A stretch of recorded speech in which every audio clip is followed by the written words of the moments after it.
everyone. Aloha. I'm Rebecca Cummings, publisher of the Kailua Town Magazine. This is podcast number 3. I don't really know if we're going to keep numbering them, but it's hard to forget. And I'm super excited to be here with Norm Dabalos, the head chiropractor and owner of Hawaii Gonstead Chiropractic. Very well done. Very Lovely. well done. Amazing. We don't have to do a take 2. So thank you so much, Norm, for sitting down with me and my pleasure. Being guinea pig number 3. I think it'll be fine. But so I just want to basically get started about your background. We'll just go. We'll just start with that. And born and raised Kailua, right? Born and raised Kailua. Born at Castle Hospital. Okay. Kailua High School, class of '88. And like Monowili Elementary, Kailua Intermediate, Kailua High School. So really just all Kailua. Yeah. Yeah, even my mom went to Kailua, class of '65, I believe. Oh, no way. Yeah, and we had the same Spanish teacher, which was weird. Like, how old is that guy? Yeah, is he still around? Yeah, I doubt it. But anyway, my grandparents moved to Kailua in 1946. So from where? From, I think it was just the other side of the island. I think it was Kaimuki. But anyway, they moved here when there was nothing here. Yeah. And right down off of Oniava here. Oh, wow. And so, Kailua roots, going back, my dad went to Kamehameha. So I do remember, like, for intermediate school, they said, do you want to go to Kailua Intermediate or Kamehameha? I said, well, I got to wake up an hour earlier and get dressed up and go to a school where I don't know anybody. We'll go to Kailua. And your parents gave you that option? Yeah. They let you choose? Yeah. They didn't push you either way? No, yeah. And interesting. I've well, they heard didn't have from to drive other people, you either. Exactly. Yeah. I was like, wait, I've got to get up earlier? Like, no, that's not going to happen. So, yeah. That's so But interesting. so Kailua, born and raised, and went to college on the mainland, and then stayed there for a long time, and then finally moved back home. Okay. Yeah. So let's get into what was growing up in Kailua like? Like, what was your childhood? Yeah, it's weird now having left Hawaii and then coming back. It's like you think everybody grows up the way you grew up. Right. Like everybody has a mango tree and an avocado tree in their backyard, and you can ride your bike 2 miles to the beach. And that's not the case on the mainland. So you know that. I do, yeah. But I could actually ride my bike 2 miles to the beach growing up, but okay, yeah, gotcha. But not everyone in the middle of America. Right, right. Yeah, so that was just growing up here. That was just my childhood was a lot of being outdoors, doing hikes. Growing up, I did theater over at Castle under Ron Bright. So I think everybody grows up with this sort of family dynamic, this extended family dynamic, and sort of this singing, dancing kind of a connection. So that's how I thought everybody grew up. Okay. And then going to the mainland was just like, oh, you guys don't do this. Yeah. Okay. Yeah. You have to pay for mangoes. This is weird. I don't understand. So. Oh, interesting. Yeah. So the performing part, did you grow up doing hula? Like, was that ever part of your dance background or no? I didn't. And, surprisingly, now that I look back on it, I'm like, I feel like I should have. Yeah. But no, I didn't. I only, yes, I do have a dance background, but it was when I auditioned for the plays at Castle, and I didn't get the lead, so they threw me in the dance chorus. And like, he's got rhythm. He can clap on 2 and 4. He's okay. So I became a dancer by default. Okay. Because it was like, I wasn't good at the acting part. Okay. Yeah. And then now that I'm older, it's like, okay, the dancing part is done. Now we're going more to the singing part. Okay. So that's what we do now. That's awesome. So did you just go to audition at Castle, or did you have anything else before then? I did. No, I didn't. I was at Kailua Intermediate. They have like a music class, like an advanced music class that I was in. So I had a sort of a slant towards music or towards performing arts. Okay. But I didn't do anything, no other real plays or anything like that. Yeah. But when growing up, we would go to plays at Castle, and I just thought it was other people. And then there was one year where I went to a play and I saw a classmate of mine, an upperclassman, who was in the play. I'm like, why is he in the play? Yeah. We can be in these things? So it kind of opened up the possibility to me. Okay. And then I learned that it was, since they've got that big theater over here on the windward side, they opened it up to all the schools, Kalaheo, Kailua, Castle. Yeah. So then very next year I was like, I'm auditioning for this thing. Yeah. Yeah. That's so cool. And we'll talk about more because you're still a performer, but we'll go down that road. But I know you also were really involved in soccer. Yep. Like, was that just a team sport that you got signed up for? It was AYSO is the big one here. And growing up, it was just, mom wanted me in sports and like get out of the house. And well, maybe not get out of the house. She ended up coaching a lot, so she didn't really get rid of me. But I was, I want to say like maybe 6 or 7 years old when we started. Oh, wow, okay. And then, just kind of grew up with it all the way through playing for Kailua. And then once I got to college, it was like, we're done. I kind of capped out my capabilities in that. You weren't going to go pro. In Europe because there was nothing else in America. I'm no Lionel Messi, that's for sure. But there was no like he should really foster this. Like no, he's fine leaving it alone. That's okay. Go focus on dance, Norm. Nice. Okay, and so then for college, where do you start? I did 1 year at UH, and then I went to University of Alabama. Really? So I was. Interesting. Didn't know that. Did not. Well, I was really good at math and science, so I went to engineering. So I went to did mechanical engineering major here at UH, and then wanted to switch to aerospace. Well, Hawaii doesn't have an aerospace program, but Alabama has a NASA base in Huntsville, so they've got a good aerospace program. So I researched it, applied, got in, went, and then after doing that for a while, I'm like, this is not what I want. One summer I came home and I worked for an architect here for the summer. And I was like, this is it. This is what I want to do. So I decided architecture is going to be the major now. And then Alabama doesn't have architecture. So the architect I was working for, he had recommended Arizona State. So I looked into that and got to Arizona State. And when I got there, the way architecture was taught is nowhere near how it's practiced. So it was more like an art class. And you were being graded on like your artistic abilities, not necessarily your ability to make sure a building doesn't fall down. So I stayed at Arizona State, but I switched to construction engineering. So it was all in sort of this architecture engineering field. And then I graduated in construction engineering at Arizona State. So that's why those diagrams that architects do always look so nice. Yes. Because they have to be artistic. Interesting. Very interesting. That was the only time in my life that my handwriting was legible, was when it had to be. And then now everything's computer, so it doesn't, all these classes in lettering and hand drafting. That's so interesting how that all sort of worked, and you didn't end up going to, I don't know, hotel management or something. You just stayed in the engineering field. And so Arizona. How was being on the mainland in college? Like, what was that transition like? As far as coming back home, or no, just in terms of coming from Hawaii, growing up, and then going to college in landlocked, states. Well, and that's like I said, it was like, how much are mangoes? You got to pay for these. So it was that. And also going from, not knowing there was a difference between Hawaii and Alabama, and then going to school with people who were like, wow, you're from Hawaii? Where'd you learn to speak English? Like, really? You're at the same university as me. Okay, all right. So understanding other people's, not just my lack of understanding of the rest of the world, but other people's lack of understanding of Hawaii as well. So it was interesting, but it gave me a different appreciation for Hawaii. Okay. Did you make good friends? Were you able to? I'm still in contact with a lot of people from the different schools as well. So interesting. Cool. I've got some friends who are my roommate in Alabama was we're still in touch. That's so funny. That's awesome. And then so you graduate. What year, and then what happens? That was 94. I graduated, got a job as an engineer in Charlotte, North Carolina. Lived in Charlotte for 3 years and said, I'm tired of having my student loans paid off. Let me go back and become a doctor now.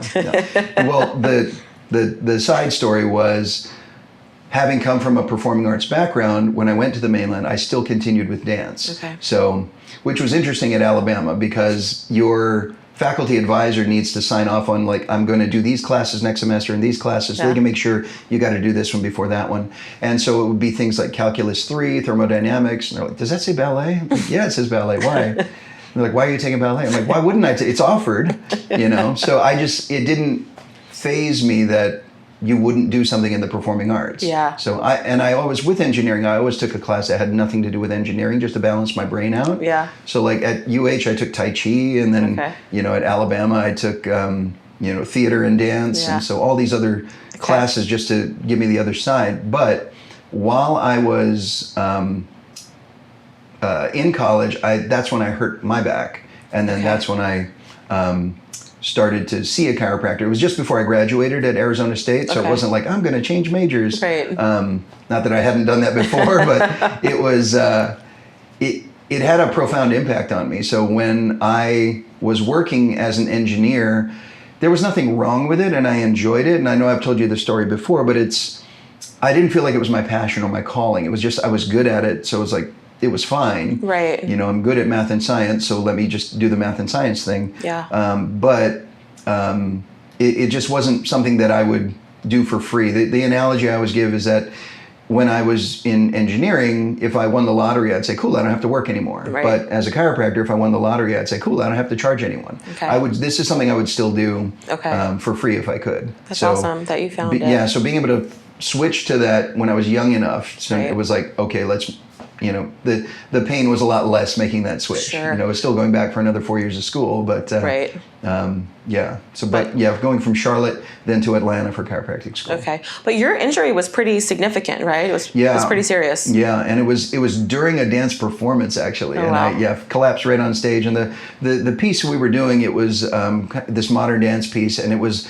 My character at that point was supposed to be very spastic, and everybody's like, wow, Norm was really into it tonight. Like, no, Norm injured himself. That's why he Norm really can't looked get up. like he was hurt. Wow. Like, well, he was hurt. Oh, wow. So, okay. But yeah, I developed sciatica instantly. Low back pain going down the right side of my leg all the way to my toes. And didn't, kind of veering off into that story, I didn't know how to fix it. So I went for massage, I tried exercise, I'm trying to learn everything, no internet at that time, so I'm not going to Google it and tell me I have a cancer or something. But, so I tried all these things, and then years later, I got a call from a telemarketer that said, do you want to see a chiropractor? I said, yes. And they're like, really? Wow. So how long did you deal with this sciatica? It was probably about 3 years or so. Oh, wow. Yeah. And so that was like walking and everything was painful. And everything, just bending forward. So like brushing my teeth, I'd have to kind of like do this side lunge kind of thing to get my face close to the sink. But it was just like, is this me now? Like I'm in my 20s. How am I, I'm walking like an old man. Okay. But it really messed me up. But then started seeing a chiropractor when I was at Arizona State before I graduated. And after a few adjustments, I started to feel some relief. It wasn't instantaneous, but I started to feel some relief, and it upset me that nobody told me about this. Yeah. And it was like, I went to the massage therapist. Why did he say try chiropractor? I went to the emergency room. Why didn't they say maybe see a chiropractor? And nobody mentioned it. And then I just had to stumble upon it from a telemarketer. Do you think that's because people didn't know as much about chiropractic at that time, or because I feel like it's known more now? Yeah. More people know someone who goes to a chiropractor. I think it probably was known, but I tend to see other professions see us as competition as opposed to somebody who could help. And vice versa. I think there are chiropractors who see other professions as competition. So, I don't know what was going through that massage therapist's head, but he may have said, if I send him to the chiropractor, then I don't have this business. Right. So I'm sure he wasn't, motivated by that sort of a thing. But there are these mindsets of, I'm not going to send somebody to a chiropractor because that doesn't compute with my my paradigm. And when I first injured it, I was actually at school in Alabama when I injured it, and then I went to Arizona State, and that's when I finally saw the chiropractor. But at Alabama, I went to the student health center. That's what you do when you're a student. Yep. And they x-rayed it, and they x-rayed it a few times because they didn't know what they were doing. But they told me at the end of it, they said, nothing's broken, so you can either live with the pain.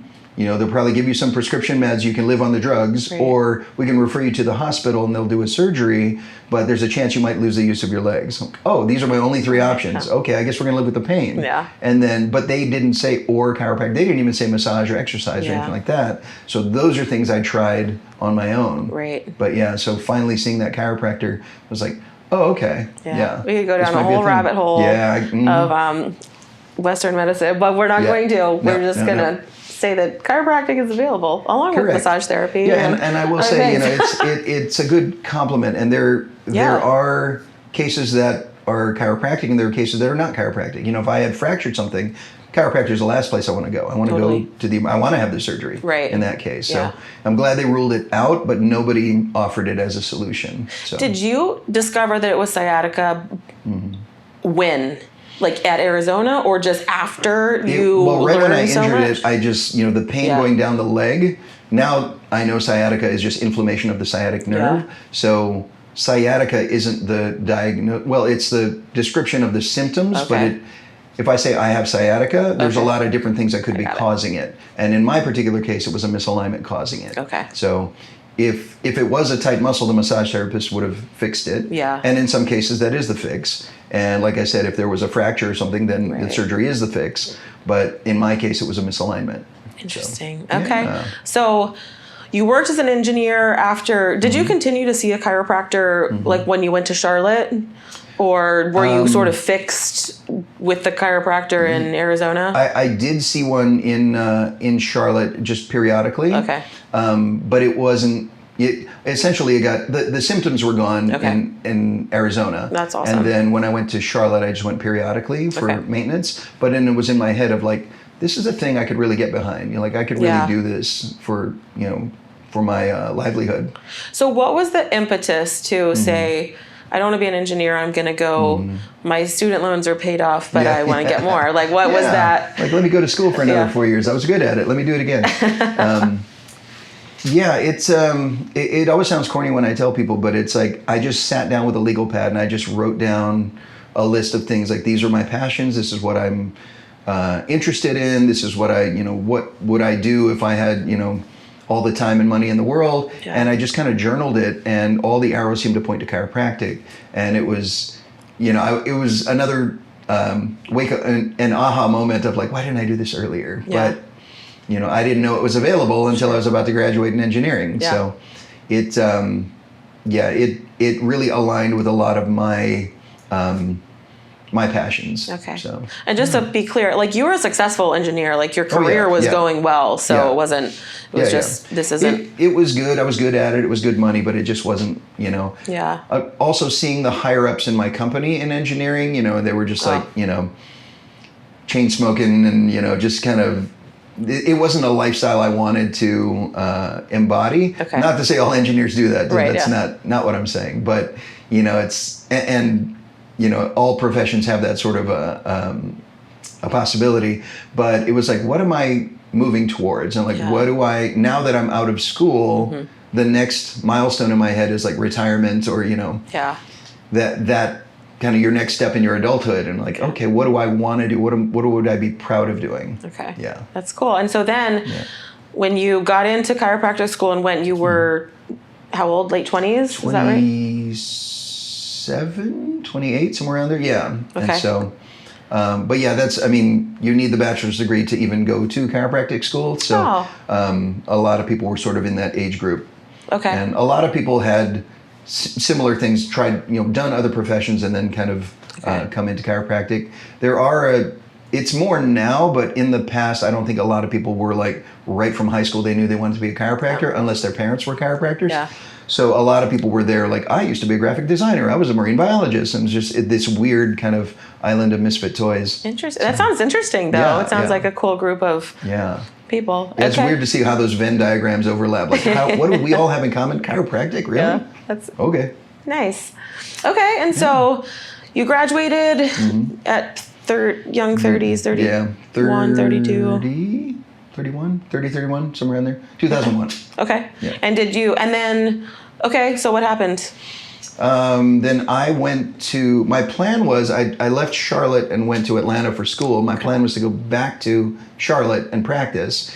Because it's like, I don't know anybody in Atlanta, but I know a lot of people in Charlotte. And then after 4 years of school, I lost all these friendships, but developed all these new ones. So my plan was I went back to Charlotte. I'm like, I don't know anybody here. So I went back to Atlanta. Had an offer to work with a chiropractor there. And then worked with him for a while, opened up my own place for a while, and then left Atlanta, moved to, I guess I'll give you the longer version, and moved to Tennessee because I had a business coach who was opening a practice there, and she's like, "You'd be perfect. You need to move up to Tennessee." So I did, and then she's like, "It's not ready yet." Like, it's not ready yet? Oh, nice. I'm here. Yeah. I'm ready. Yeah, I'm ready. Why I'd aren't like you? to earn some money now that I'm already paying rent here. So that fell through. Had to take a position in Pennsylvania. So I lived in Pennsylvania for a while, in a really tiny town in Pennsylvania. Okay. Yeah, and everybody's like, "You're from Hawaii? Why are you here?" Yeah. Yeah, it's witness relocation, I told people, but it was just to get the rumor mill going. But yeah, I was in Pennsylvania for a while, then moved back to Georgia, and then went to, when I was practicing back in Atlanta finally, I was also teaching at the Chiropractic University for a little while. Okay. Then, my grandmother, my dad's mom, she passed away. So I came back to Hawaii for the funeral, and this was 2015, I believe. So while I was back, I've always thought of coming back to Hawaii and practicing, but it was never a front burner enough for me to be like, okay, this is the weekend I go and I check it out. Yeah. But since I was coming back anyway, I stopped in at a couple of different chiropractic offices. I was like, okay, we're gonna make this happen. Okay, so, cool. Yeah. And so real quick to go back to your time in school, because you specialize in Gonstead. Yes. So Gonstead, is it method? The Gonstead method. So tell us a little bit about Gonstead and why you were drawn to that method. There are a lot of, the easy way I explain it is chiropractic is finding the subluxation, meaning the spinal problem, and fixing the subluxation. In that broad definition, there's a lot of different interpretations. So in the finding it part, the Gonstead technique is it's more of an engineering approach, which makes sense to my brain. Sure. So it's using objective criteria to say, number one, does the patient even need a chiropractor? Number two, what's the problem? Then also trying to find out exactly where the problem areas, which way they've misaligned, so we know which way to realign them. Yeah. And then being able to monitor that and say, is the patient actually getting better or not? Okay. So that's in the analysis. In the adjustment part of it, there's a lot of different ways to adjust it as well. In the Gonstead technique, we focus on pushing backwards to forwards and being very specific in the adjustment. It's not just this buckshot approach of like, hey, let's move everything and hopefully we got it.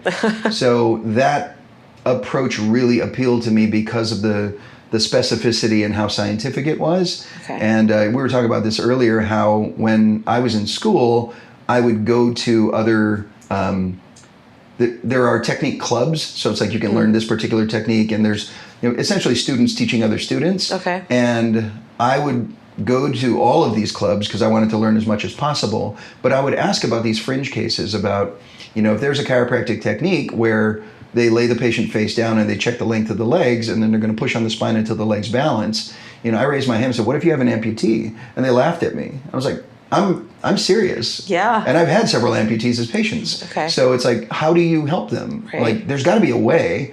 So, and not to say that in these other techniques, they wouldn't be able to handle that. There are different ways, but nobody could explain it to me. Okay. In the Gonstead technique, it's just straightforward. We do a direct spinal exam. We're checking the spine to find a spinal problem. Yeah. We're not going away from the spine to infer that maybe this is happening from the spine. We're saying L2 is a problem, C5 is a problem. Yeah. And then comparing it with an X-ray, and then deciding for that particular patient what's the specific treatment to get them back to where they need to be. So yeah, Gonstead was the only technique that could answer all my questions, and then it really it fit the logical mind. There's the gap between what you know and what you don't know. That's where faith comes in. And I feel a lot of these techniques were like, just believe in chiropractic. Like, that's not a thing. Yeah. Okay. Interesting. Yeah. So as you were talking, I just had a question. Yeah. Your first time adjusting someone, were you terrified? Nothing moved. I was just like, I couldn't, And are you adjusting other students? Are there people that sign up for this? No, we beat the crap out of each other as students. It's, my sciatica, which was gone, came back. So it's because we're, it's like today we're learning pelvis. So lie down, you're the one that these 10 people are going to take turn on that one joint. Well, and I do say, like, if we were in like barber school, we'd all have bad haircuts for the whole time. Yeah, but your hair grows back and there's no problem. Like, but I will say that's how you learn. Sure. So it's like the people that got their spines messed up the most in school are the ones that are, had learned the most. You just had you made all your mistakes early. You're not going to save those up and make the mistakes on the actual public. You're going to make them on each other. Yeah. So I'm glad that I beat myself up. So, but I think I limped across the stage to get my diploma. Nice. So I was like, So interesting. I was just like, there's got to be a first tattoo from a tattoo artist. And, just the first time. Well, and I will say that kind of dovetails into, there's a lot of different, in all the different adjusting techniques. In school, the students are taught that all the techniques are equal and all the techniques are equally valid, which just can't be true from a scientific perspective. So when the students are taught, there's two different ways to adjust the neck. We've got a specific way in Gonstead that we do it, and then there's another way that other techniques might do it. And if there's a technique that's easy to learn, I could teach somebody how to do this technique in 30 minutes, and then there's the Gonstead way, which might take 2 to 5 years to actually get good at, and a lifetime to master. If I'm a student and you're telling me both of these are equal, why would I ever learn this tough one when I can learn it here? So I think a lot of students graduate with good intentions, but they're doing techniques that are not necessarily getting to the root cause of the problem. Okay. So. And you are a Gonstead diplomate, correct? Yes. And how do you become that? What does that mean? That is, there's an advanced certification for people who've been in practice for a while, and then you get certified in front of your peers. Yeah. So it's just a designation that says you've done you didn't just graduate with an interest in it, that you actually do practice it. Okay. So I mean, I wouldn't practice any other way, and I wouldn't have anybody touch me and touch my spine any other way. Yeah. So that's why I've even named the clinic Hawaii Gonstead Chiropractic. People think like, oh, is that your last name? I'm like, I wish. But no, it's not. It was named after Clarence Gonstead, who developed the technique. Okay. And he did decades of research on people and got these amazing results. So cool. Yeah. Okay.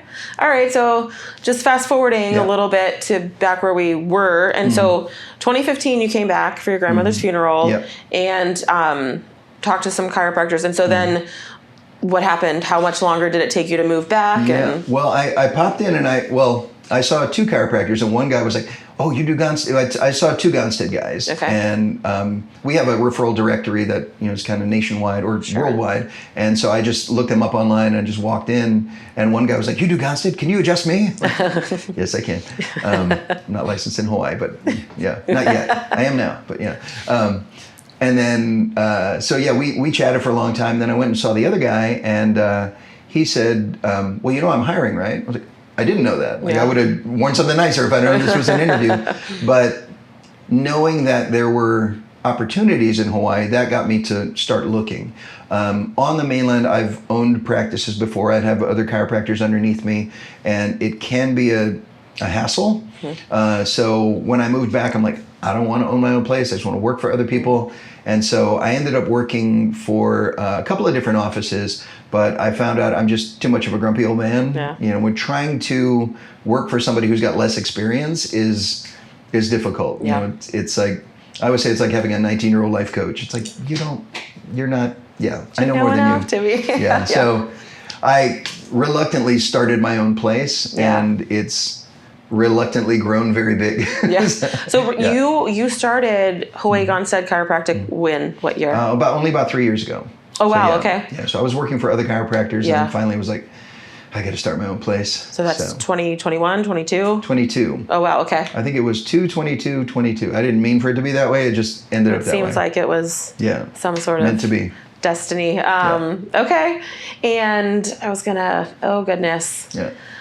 How has the journey been owning your own place here in Kailua? It's been good. My goal was to keep it small. So I was like, I don't even want employees. I'm just going to have, hire somebody else to answer my phone. So since I'd worked at other chiropractic offices, I know a lot of people who have left those offices on the administrative side, not just doctors, but on the administrative side. So I hired somebody to do my insurance, and then she was also answering my phones, but she does the insurance thing for other offices as well. Okay. So as I got busier, it was kind of like, can we get somebody else to answer these phones? So I hired somebody else who is also a former coworker of mine. But both of them work remotely, so they don't have to. They said, "We'll work for you as long as we don't have to be in the same room as you." So no, they didn't say that. But I can see them. So no, I'm just kidding. That makes sense. No, that's ideal for everyone. And this is a relatively small office, so not having phones ringing and stuff is right. Yeah, but we have gotten to the point now. We have another doctor working here as well. We are actively hiring a front desk person. Okay. So yeah, it's getting busier than I wanted it to, but tying into, I'm probably jumping ahead on your questions here, but my mission is to bring world-class chiropractic to the hometown community. So if my goal is to serve the community, if I keep it small for my own selfish reasons, shame on me. So if there's a need out there, then I need to service that need. So I need to grow the practice, again, not for my selfish reasons, but if the community is demanding it, then how dare I not? Yeah, so. No, I got you. And so you are, how many other Gonstead, what's the correct term, specialists or? How many are there on island and in Hawaii? There are 3 clinics that I know of on Oahu, and then within there, there's there's an office that employs a lot of new graduates. So there are, I would say maybe 9 to 10 Gonstead practitioners on island, but they're going to work just for those particular offices. Got it. As far as the diplomate status, there's only 2 in the whole state. There's me and the other Gonstead guy. He's been practicing, I want to say, like 12 years or so, and I've been doing it about 20 years. And there is a guy on Maui who's been doing Gonstead for over 30 years now. He's not a diplomate, but he's still a good guy. So whenever I'm on Maui, he's like, please come visit. So we adjust each other. That's good to know, just because the demand for this type of, I mean, not only chiropractic, but sort of naturopathic and less, I want to go to a doctor's office and to a hospital is really growing. And so there are at least 3 other chiropractors on the street. That I'm aware of. 15 on the street. But you're the only Gonstead, and I think it's important for people to know that you're going to get along with someone and whatever they're, you know what I mean? You're just going to have a better rapport with certain people and others. And there's sort of like all of these options, and finding the best one for you is the right thing. Like, you don't want to see every single person in Kailua who wants to see a chiropractor, because there's not enough time in the day. It's just not feasible. So there's definitely a space for all of us. I do know that as far as X-ray is concerned, we're probably one of the only, if not the only, that takes X-rays. I've had a couple of chiropractors on this street come and see me. Because they're like, could you take my X-ray? Could you adjust me? Like, yeah. And I'm thinking, why don't you have an X-ray unit? Why don't you do this? Well, they can't adjust themselves, you know. True. But, and so just to really be clear, you take X-rays, like why? Why do you do the X-rays? Because other we do it. It's part of in the Gonstead method. There are what we would call 5 criteria. So there's going to be visualization, like actually looking at the spine, seeing if we see high musculature or anything like that, any redness. We'll do. We run a scope, so it's a dual probe instrument that measures the temperature of the skin side to side.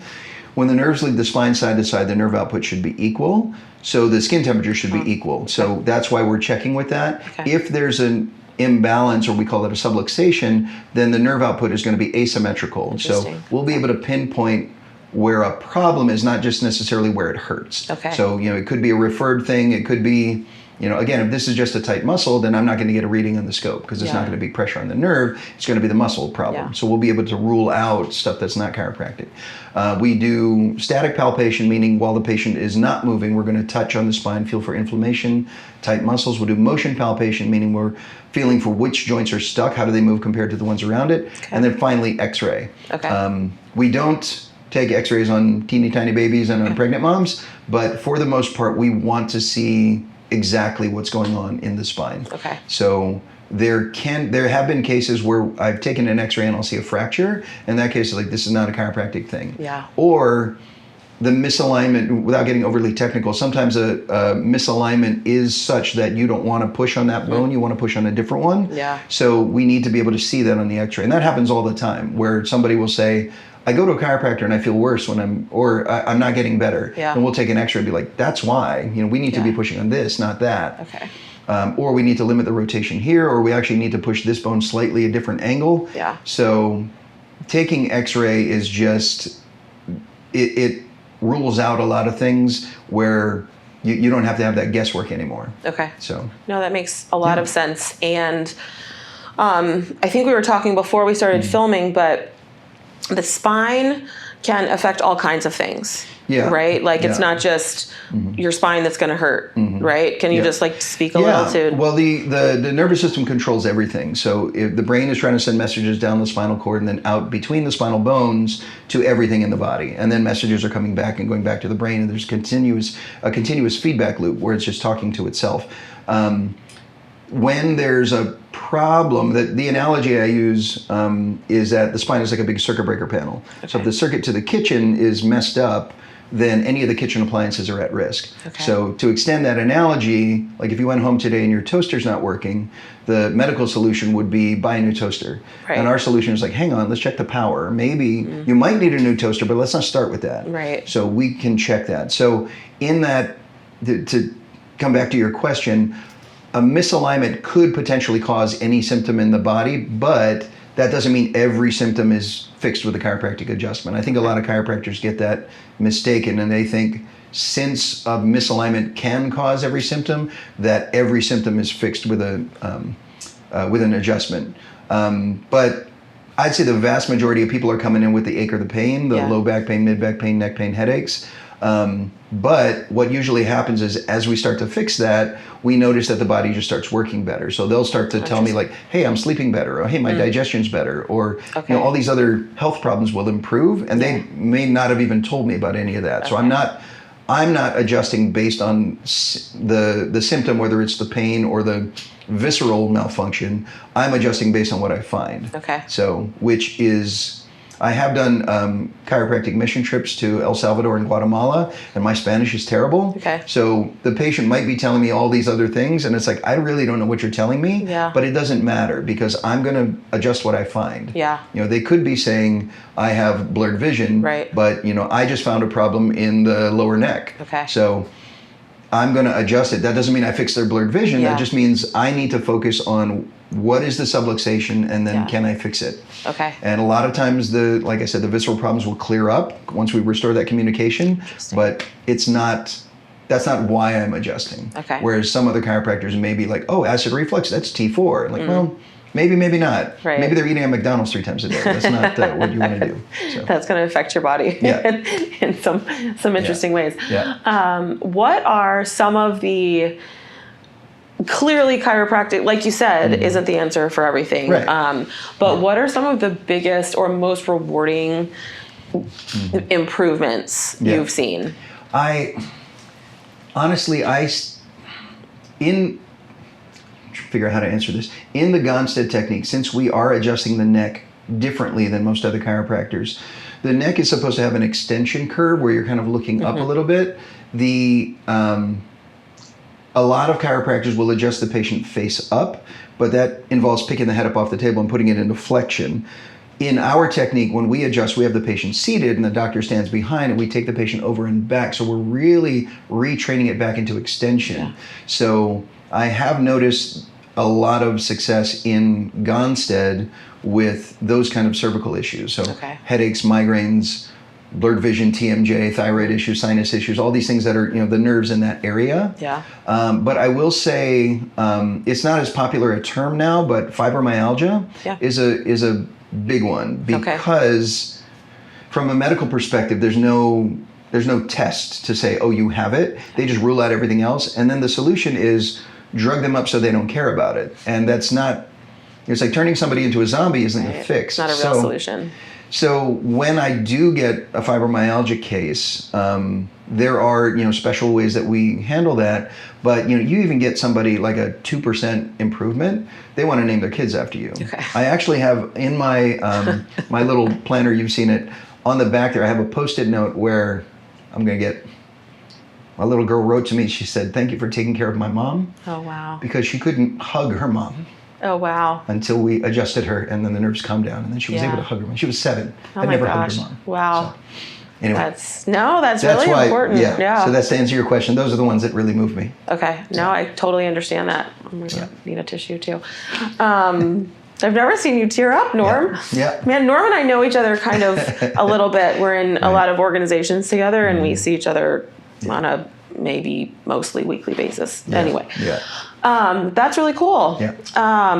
And then let's see. So maybe this is kind of in the same vein, but what have you found that you really like about practicing and dealing with patients? And because you're a social person, so that's one thing, but why does it make you so happy and fulfilled? And I think it's the satisfaction that I had when I was a patient, that now I'm able to pay that forward, and I'm able to educate about it, to also educate not just about chiropractic in general, but about the Gonstead difference, about being able to check somebody and say, yes, we found the cause of your problem, or no, this is not the cause, this is not the fix for your problem. But being able to have that certainty of an objective criteria like an X-ray or running the scope on somebody. So I think the satisfying thing about it, the thing that similar to the fibromyalgia cases, I do get a fair amount of people who they're like, you're my last hope.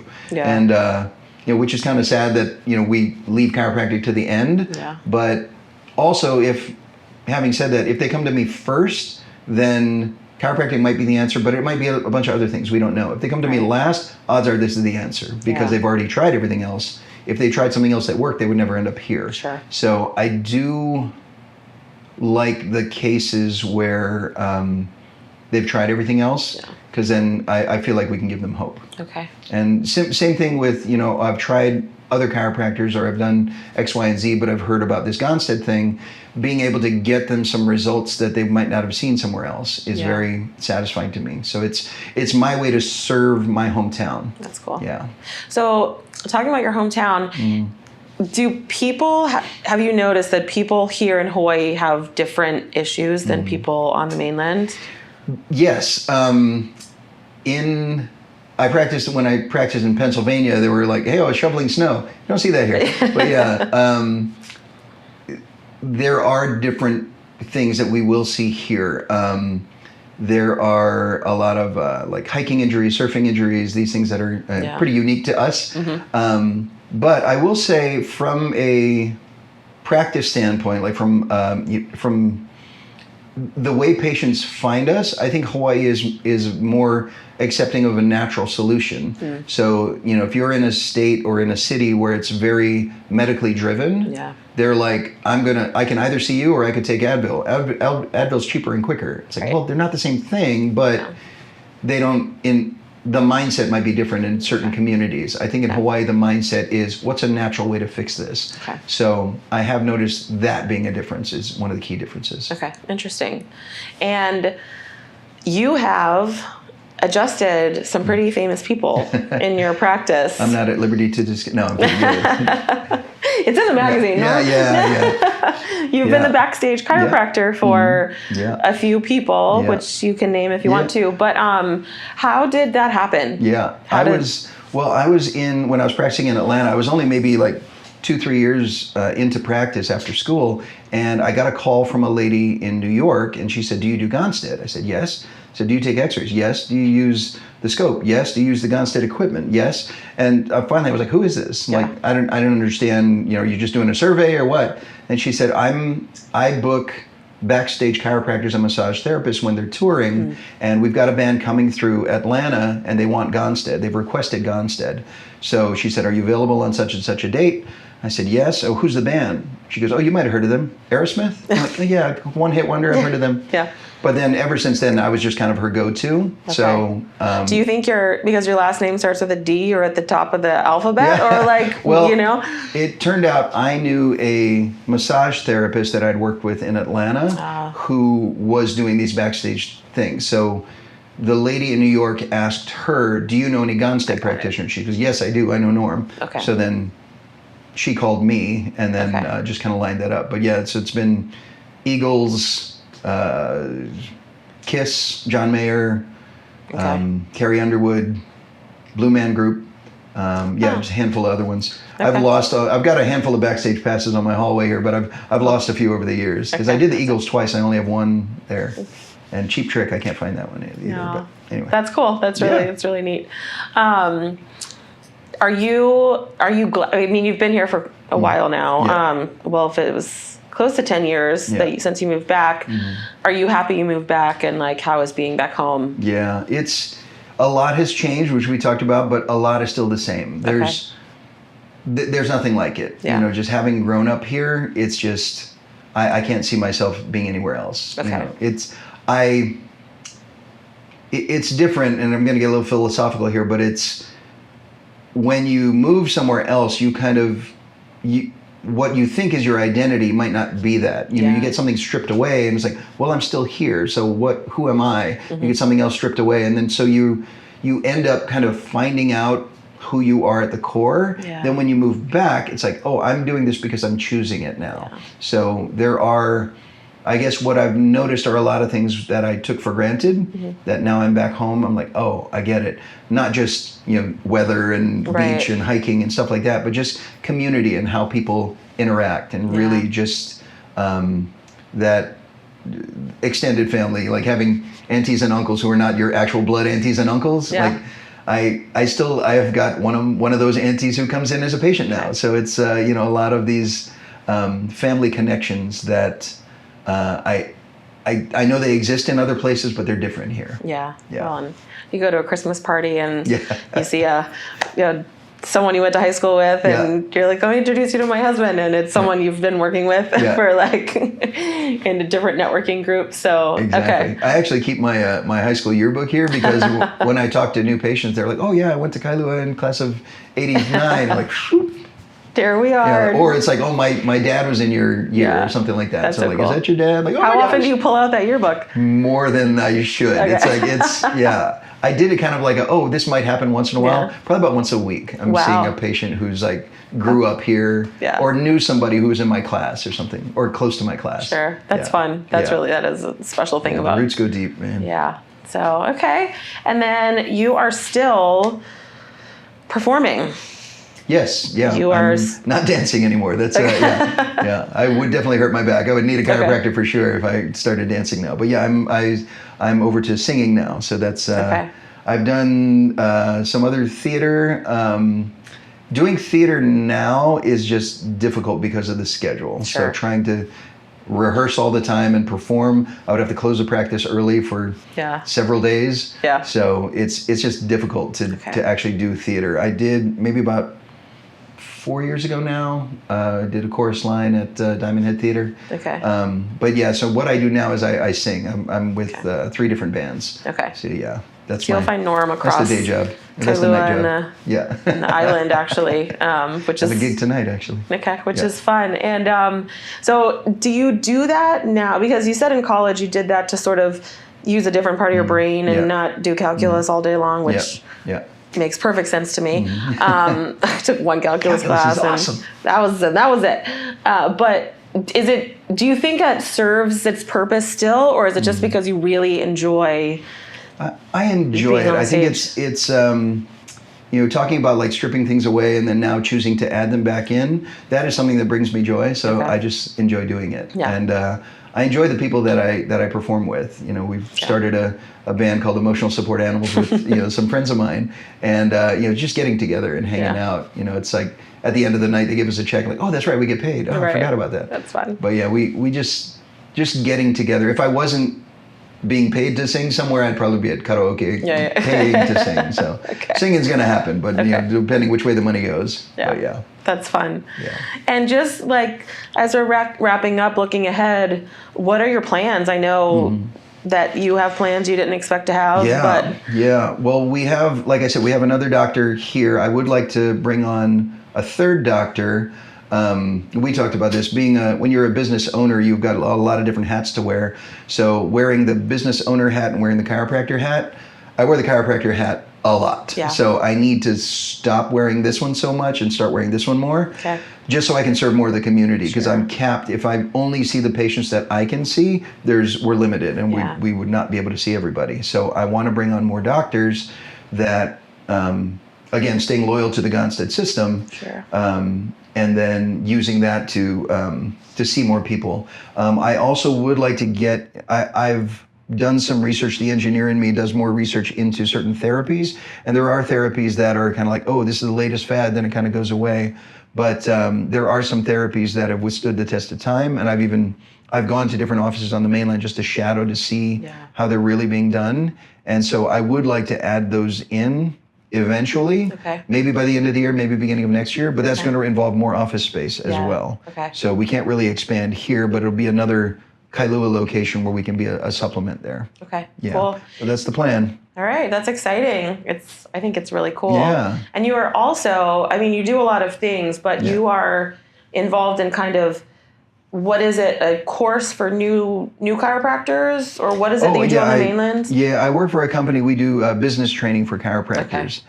So it's a 7-week Zoom call to kind of train them in certain business principles, and then we follow it up with an in-person, which is sometimes in Scottsdale, sometimes in Chicago. So I do travel for that quite a bit. But again, that's my way of paying it forward. You know, if I can help the next generation with that, and also that's why I used to teach at the Chiropractic University. That's why I also have a podcast that's for chiropractic students and new graduates. It's to help the next generation. Yeah. Because chiropractic school teaches you how to practice, but not how to run a business. It teaches you how to pass boards and get a degree, really. Yeah. That's all it does. But not how to run a business. Which is what it's designed for. Yeah, it's not designed to make you successful in business. It's designed to teach you how to get your license. Yeah. And even then, you know, not every graduate is, I would say, I wouldn't go to every classmate of mine to get adjusted. I would go to a few. But, you know, they're improving your chiropractic skill and improving your business acumen are two separate things that you do after school. Sure. So being able to do that and kind of move it forward that way. Yeah. As a business owner, what's been the hardest, some of the challenging things that either you didn't expect or that you're just sort of like, what the heck? Having to go to the board meetings at the Kailua Chamber of Commerce. Hey. No, I'm kidding. No. Yeah, just from a business perspective, it's when we're in school, we're just taught, you know, serve, love, give, serve. And then you get out and it's like marketing. You're like, marketing? They should just come to me because I care. Like, that's not how people find out about you. So it's just being able to shift your mindset to other things that are necessary for the business, like your bookkeeping, like your payroll, like your taxes and all of that stuff. So it's challenging, but then I can harken back to my engineering as a project manager on a construction site. You know, my first job right out of school was the largest building in North Carolina. I was the on-site engineer for that. So being able to try to coordinate this multi-million-dollar thing, I'm seeing shades of that as I'm growing here, and I feel like I'm good at it and I enjoy it. So it's something I also do enjoy, and I think in this part of my career, it's about, that's the next step, is to use those skills to grow the practice. Yeah. That's awesome. And then, so are you available do you have openings if someone wants to see Norm? Yeah. Can they? I do. You know, a lot of, you know, the other doctor's taking a lot of the new patients as well, but she adjusts me as well. So, I mean, it's not like, you're not getting the substitute. She's been vetted. Oh yeah, absolutely. She's amazing. But, yes, we do have availability. We want to make sure that we always do a consultation. We do a full spine exam and we take x-rays. So we want to make sure that, you know, at each of those points, is this the right place for you? So, you know, if we do a consultation, we're like, this is not the right place, then we'll kick somebody out or refer them to the right place. That's the nicer way to say it. Or after the exam or after the x-ray, you know, if we find a spot where this is not the right fit, then we send them out. So. And you take insurance, correct? Yes. Yeah. Okay. It's good to know because not everyone does. Well, we verify over the phone before the patient even comes in. So my office manager or operations manager, she can verify all the insurance benefits before the patient comes in. So that way, sometimes if some people are like, I just don't know if I can afford going. How much will it be? And so we can make that decision ahead of time. We don't want to bring somebody in and then hit surprise them. Exactly. Yeah. No, that's I'd rather have a good fit right from the beginning. That's great. And so anyone who, would you recommend chiropractic to as almost like a maintenance? Say someone has zero pain and they're like doing their activities. Would you say it's a good thing to do? I would. I don't think everybody needs to be adjusted, but I think everybody should be checked. Okay. So it's similar. The analogy is going to the dentist. If you have teeth, you should be checked. Not everybody needs a filling, but you don't know until you go and get checked. And if they find the early stages of something, you can fix it cheaper and easier than waiting for the toothache. Okay. So same thing with the spine. Oftentimes we'll have somebody will start. Say the mom will start as a patient, and then the husband and the kids will come in even though they're symptom-free, because the mom's like, you're all getting checked.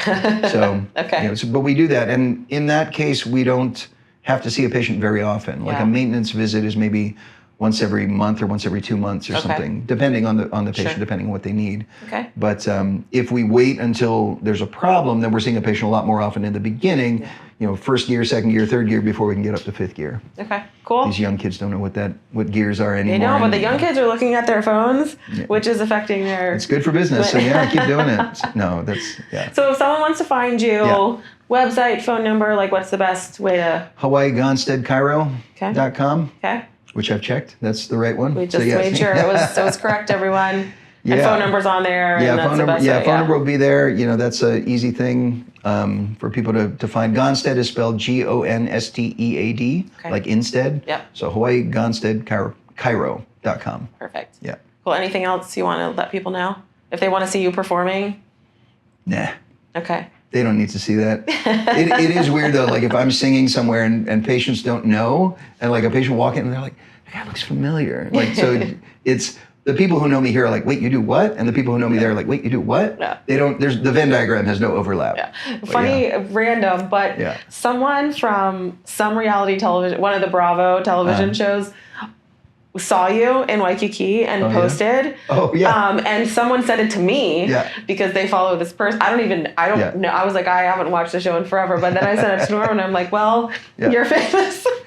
So, but anyway, so Norm is wonderful. I've seen him, and just as a person, you're a wonderful human being. So thank you again for sitting down. And if you need an adjustment, come check out Norm or his office or anyone else. Yeah. Cool. Thank you. Thank you very much. Aloha, everyone.